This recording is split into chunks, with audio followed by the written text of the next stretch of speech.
Hi, I'm Ravi Handa, and welcome to another video. Today, we are primarily going to focus on two active funds beat their benchmarks. Now, this is something that has been personally bothering me for years now, because every time I invest in a mutual fund, I have to take a call whether this is the right mutual fund that I'm investing in. And in some cases, I heard that fund X is good. I put money there. Then someone told me that fund Y is good. And I did that for a few years. Eventually, I discovered index investing or investing in the benchmark. And since then, I have tilted heavily towards investing in the index funds. But during the 15 odd years that I have been investing, a lot of active funds are there in my portfolio. And now a lot of index funds are there in my portfolio as well. So I'm not able to bat for either side very convincingly based upon what my portfolio does. But personally, I have grown to like the simplicity of index funds, where a lot of decision making is taken away from you. But I don't want to, give away easy money on the table. So if there are active funds which can easily beat the benchmarks and I can select them, I'm not going to leave money on the table and I'm going to try and find them. And doing this exercise, it led me to sort of come to a conclusion that at least I am not capable of finding active funds which can meet the benchmark. Maybe you are. So how do we figure that out? And whatever I have done over the years to tilt my belief in favor of index funds, there are a large number of factors. And one of the factors that people keep coming back to is returns. So in this particular series of videos, we are going to debate whether active funds beat their benchmarks or not. And for that, in this particular video, I'm considering large cap funds, and I will be comparing their direct plans as well as the regular plans with their benchmarks. Now, when it comes to large cap funds, that's also a fairly large space. How do we actually figure out which large cap funds to consider? Well, it is very easy to look at the top funds now and then because they will have some sort of a recency bias. But I wanted to figure out that what funds were popular or useful or award winning before, when in 2010 and 2015, when someone would have actually invested in that.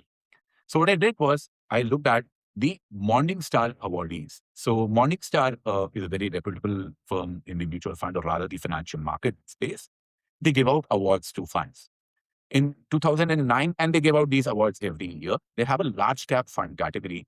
And what I looked at was the funds which existed at that point of time, which were the winner. So according to Morningstar, 2009, the number one fund was the DSP BlackRock Top 100 Equity Fund. In 2011, it was the UTI Dividend Yield Fund. That was the one which won the prize.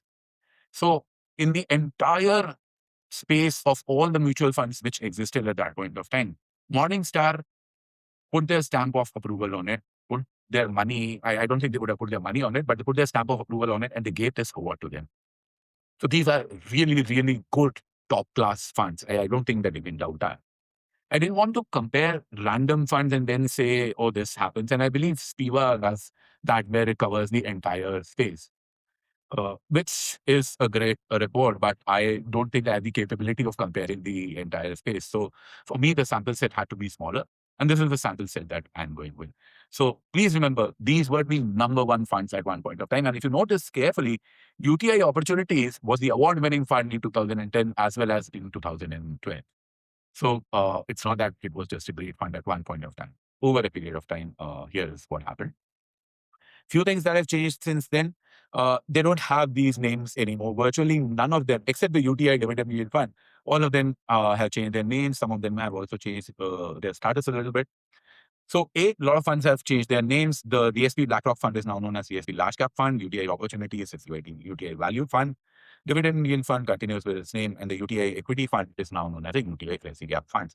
UTI seems to be doing really, really well in 2009 to 2014 space. You don't hear of UTI that much these days. Then, what were the parameters that I judged these on? So, one parameter that I looked at was the returns, the trailing returns that they have given in the last 5 years, 7 years, and 10 years. So, these were point to point returns. Not a big fan of point to point returns. You could get lucky, you could get unlucky. Broadly, they do give some indications. Rolling returns, I believe, are a much better parameter to look at. all parameters are flawed in some way or the other, but these are the two parameters that I'm picking with respect to when returns are concerned. So the first one we look at is the DSP large cap fund, the regular plan. So when we look at the returns for the trading returns for the 5-year, 7-year, and the 10-year period, it didn't beat the benchmark. As a matter of fact, it underperformed the benchmark by close to 2 percentage points, which is really, really huge if you think about it over a 10-year period. So, yeah. And even on a 7-year front, 5-year front, more or less the same 0.3, but still it's lagging. So the DSP large cap fund hasn't been able to meet the benchmark in trailing returns. When it comes to rolling returns, it's much harder to quantify because you're just looking at both of these lines. But even in both of these lines, at least from what I could notice, the green line is over the blue line very, very prominently for most of the period. So if I had to pick a winner, I'll probably pick the winner as the benchmark in this particular case. But that was the case of regular funds, where you are paying a significant amount of money to your mutual fund distributor for recommending a fund. As a matter of fact, a lot of mutual fund distributors also have this as their sales pitch that, you can invest in the Nifty 50 or the index fund on your own. I will come and tell you which mutual fund is going to beat that. But are they worth the price? That's a question for you to decide. And I'm just comparing the funds for now.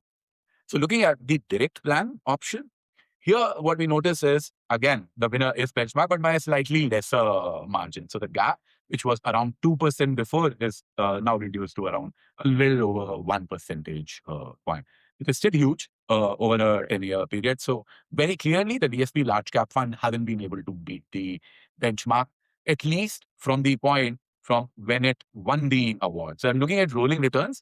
I'm starting these rolling returns from the 5-year period post the award, because the guy who would have invested on when they won the award, he would have taken 5 years for this first set of returns to come again. The UTI value fund. So this one we award twice. Let's see what happens. In this case, once again, the winner, at least from a trailing returns perspective, for a 10-year period is the benchmark. Now, you could argue that for a 5-year period, this fund is winning, and for a 7-year period, this is winning. But yeah, I am essentially looking at it from a long-term perspective. And the fact that despite the idea that it had done, it had beaten in the 5-year period and it has beaten in the 7-year period, that means that there was a huge period of underperformance which existed, which is why on 10-year it is still not able to meet. So it has done well recently, but the 10-year track record isn't that great. When you look at the rolling returns part, now this is where I don't think that there is a clear winner anywhere. So we have, the benchmark winning in the pre-2020, I would say that in the 2021 phase. But in the beginning, if you see, the fund was winning, then the benchmark was winning. And I believe post-2022, both of them have been more or less on an equal footing. So I would say that in this case, there isn't a clear winner. The next one we look at is the UTI value fund, but this time the direct plan. Earlier we looked at the regular one where you're paying the commissions. In the regular one, again, in the direct one, once you leave out the commissions, then you can say that there is no clear winner from the 10-year perspective, because they are really, really close. So it's ahead by 0.2, it is ahead by 2 basis points. I don't think that makes a significant amount of difference. And then if you look at it, that in a 5-year period, this has jumped ahead. So for the UTI value fund, on the trading returns part and the direct part, I won't say anyone is a clear winner. And the same thing is happening for the rolling returns part as well. Initially, the benchmark was winning. Then they have been more or less tight. There have been periods in the last period, there has been outperformance by the fund over the benchmark. So no clear winners here. Moving on to the UTI dividend yield fund, the regular plan. They put this also in the large cap category at that point of time. Trailing returns, the difference is there, but not a significant enough difference. So no clear winner here. Rolling returns, once again, sometimes the benchmark is winning, then sometimes the fund is winning. Once again, there is no clear winner here. I hope by now you are trying to see some sort of pattern that, winning is hard against the benchmark. The UTI dividend yield fund, the direct plan, in this, so this is where the benchmark has been defeated. And quite comprehensively, I'll not say quite comprehensively, but in all 3 parameters, whether it's a 5-year one, 7-year one, or the 10-year one, on all 3 parameters, the benchmark has been clearly defeated. So someone who has been putting money in the UTI value fund congratulations, you made the right choice and beat the benchmark. But how many of you are? If we look at the rolling returns part, I once again hard to find to give this to anyone once again, because here the benchmark is winning, here the fund is winning, no clear winner comes up. The UTI Flexi Cap Fund is another fund we looked at, one of the award winners. In the regular plan, here the difference is significant. So the difference is close to 3% on the 10-year basis. So that creates a huge amount of outperformance. And even on the 5-year part, this is done very, very poorly. And I'm surprised to see that level of difference from away from the benchmark. And even in the rolling returns part, you can see the gap which has opened up. So there's a significant gap here. Broadly, it was okay. There was some period where the fund outperformed. That's, I think, just post-COVID part. But over the last 3-4 years, the benchmark has been clearly winning against it. And that is reflected in the gap in the 10-year. The direct plan, I hope that situation would improve a little. Well, yeah, it has improved. The gap has reduced from a 3% gap to a little over a 2% gap. But the gap still exists, and that is a problem. So it has fallen behind the benchmark. On the rolling returns part, once again, I would have to vote the benchmark winning with clear outperformance over in the last few years. So we looked at 4 funds.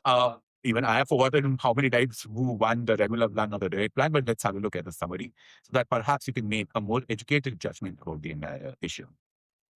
In the regular plans, when we looked at, so the 4 funds that we looked at, we can see in some of the parameters, the benchmark has won, and in some of the parameters, it has been a tie of sorts. If you look at the direct plan, the situation has improved. So I can see 5 benchmark winners here in the regular and 3 on the rolling, 3 as a tie. Here it has become 4 benchmark, 3 have moved to a tie, and in one case, a UTI Dividend fund in the direct plan that has won the trailing returns parameter. I hope this gives you some idea, some context into the sort of exercise that we are doing here to try and figure out, not just for yourself, but also for myself, that do active funds really meet the benchmark. So planning to pick a fund which, will beat the benchmark for sure. If a mutual fund distributor is telling you that, I think that's not really going to happen for most of you. Because someone like Morningstar, with all the amount of data they have, all the amount of team they have, they were the ones who were giving out these awards. And they could not predict that which fund is going to perform well on a 10-year, 15-year, on a long-term basis.